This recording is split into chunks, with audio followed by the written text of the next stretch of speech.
The spring is a time of growth. Just ask the football Cats. Head man Mark Stoops needs his team to focus on technique and urgency this spring. That's the plan for the next few weeks. It's growth and progress. At least it's needed behind center and at receiver certainly too.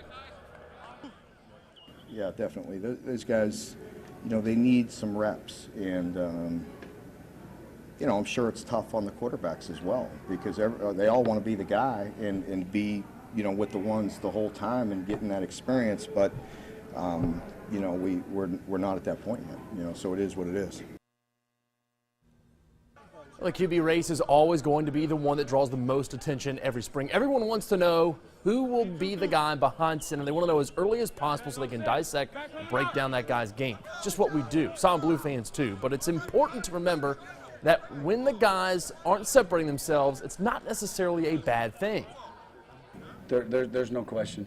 We all got to remind ourselves, we got to go back and remember where Steven Johnson was at this time. Nobody thought, everybody was like, whew, not quite sure. It's quarterback position. It's tough. They signed up for it, but they're getting better every day. I just got to remind myself to kind of mellow out, and there's going to be some growing pains, and that's going to be okay.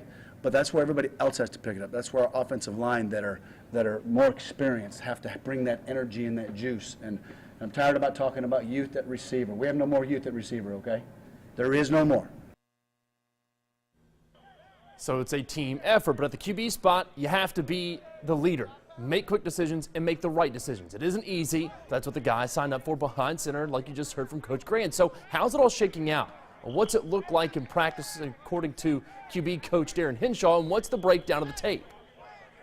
There's one time where Terry could have pulled the ball and it would have been a huge play, and there's one time where he pulled it perfectly and the guard missed his block, and we get -3 yards on both those plays, and they should have been huge plays down the field.